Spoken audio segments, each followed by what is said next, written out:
Assalamualaikum warahmatullahi wabarakatuh. Perkenalkan, kami dari kelompok 5 akan mempresentasikan hasil diskusi kami yang berjudul Ashabul Furud Sababiyah, Ashabul Furud Ashabiyah.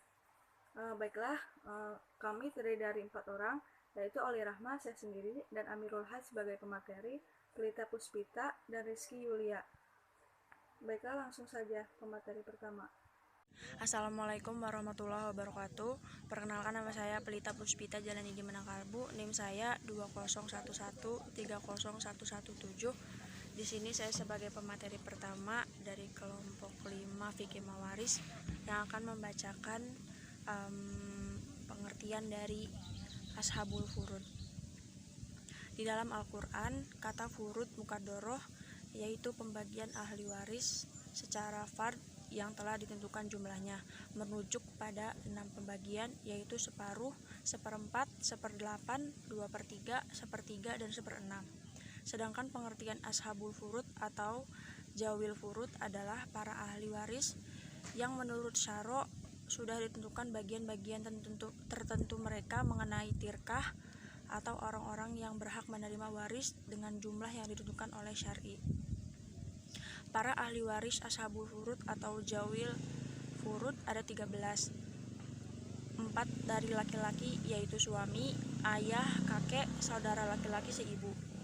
9 dari perempuan yaitu nenek atau ibunya ibu dan ibunya bapak, ibu, anak perempuan, cucu perempuan dari anak laki-laki, saudara perempuan sekandung, saudara perempuan seibu, saudara perempuan sebapak, dan istri. Sekian dari saya. Wassalamualaikum warahmatullahi wabarakatuh. Selanjutnya, macam-macam ashabul furud.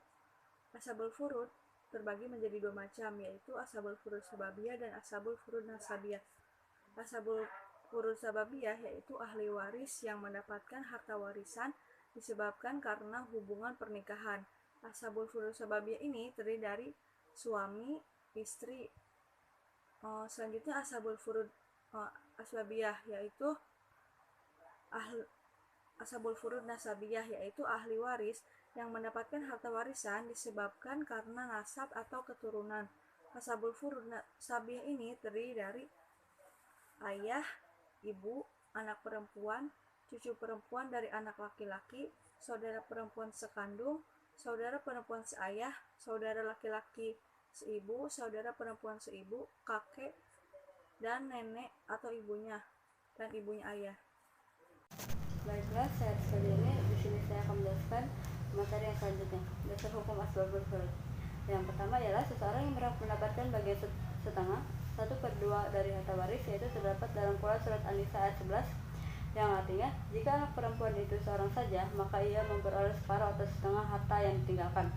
Yang kedua, seseorang yang berhak mendapatkan bagian 1/4 dari harta waris, yaitu terdapat dalam Quran surat An-Nisa ayat 12, yang artinya jika istri-istrimu itu mempunyai anak, maka kamu mendapat 1/4 dari harta yang ditinggalkannya. Artinya para istri memperoleh 1/4 harta yang kamu tinggalkan jika kamu tidak mempunyai anak. Quran surat An-Nisa ayat 12. Yang ketiga, seseorang yang berhak mendapatkan bagian 1/8 dari harta waris, yaitu terdapat dalam Quran surat An-Nisa ayat 12.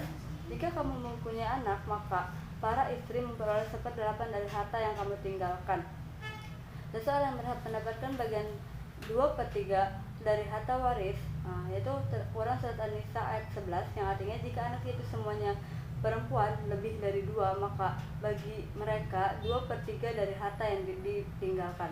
Artinya, tetapi jika saudara perempuan itu 2 orang, maka bagi keduanya 2/3 dari harta yang ditinggalkan. Quran surat An-Nisa 176.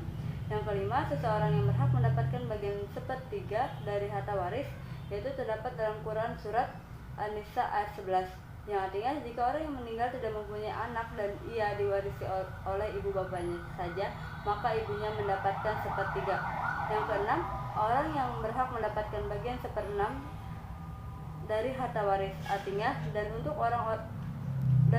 untuk 2 orang ibu bapak bagi masing-masingnya 1/6 dari harta yang ditinggalkan jika yang meninggalkan itu mempunyai anak. Quran surat An-Nisa ayat 11. Tengah. Ashabul furud yang berhak mendapatkan separuh dari harta waris peninggalan pewaris ada 5, salah satunya itu golongan laki-laki dan 4 lainnya perempuan. kelima ashabul furud tersebut ialah suami, anak perempuan, cucu perempuan, keturunan laki-laki, saudara kandung perempuan, dan saudara perempuan seayah. Yang kedua itu ashabul furud yang berhak mendapatkan seperempat. Adapun kerabat pewaris yang berhak mendapatkan seperempat dari harta peninggalan hanya ada dua, yaitu suami dan istri. Nah, ada yang ketiga ashabul furud yang berhak mendapat 1/8 dari sederetan ashabul furud yang berhak memperoleh bagian 1/8, yaitu ada istri baik seorang maupun lebih akan mendapatkan 1/8 dari harta peninggalan suaminya. Bila suami mempunyai anak atau cucu, baik anak tersebut lahir dari rahimnya atau dari rahim istrinya yang lain. Terus yang keempat ashabul furud yang berhak mendapatkan bagian 2/3, yaitu ahli waris yang berhak mendapat bagian 2/3 dari harta peninggalan pewaris. Ada 4 dan semuanya terdiri dari wanita. Yang pertama 2 anak perempuan kandung atau lebih. Kedua 2 orang cucu perempuan keturunan anak laki-laki atau lebih. Ketiga 2 orang saudara kandung perempuan atau lebih. 2 orang saudara perempuan seayah atau lebih. Yang keempat ada ashabul furud yang berhak mendapatkan bagian 1/3. Adapun ashabul furud yang berhak mendapatkan warisan 1/3 hanya 2, yaitu ibu dan saudara, baik laki-laki ataupun perempuan yang seibu. Seorang ibu berhak mendapatkan sebagian 1/3 dengan syarat pewaris tidak mempunyai anak atau cucu laki-laki dari keturunan laki-laki. Kedua, pewaris tidak mempunyai 2 orang saudara atau lebih laki-laki maupun perempuan, baik saudara itu sekandung atau seayah atau seibu. Dan terakhir ada ashabul furud yang mendapat bagian 1/6. Adapun ashabul furud yang berhak mendapatkan bagian 1/6 ada 7 orang, ialah ayah, kakek, ibu, cucu perempuan, keturunan laki-laki, saudara perempuan seayah, nenek asli, dan yang terakhir itu saudara laki-laki perempuan seibu. Baik, itu saja materi dari saya, kurang lebihnya mohon maaf. Assalamualaikum warahmatullahi wabarakatuh.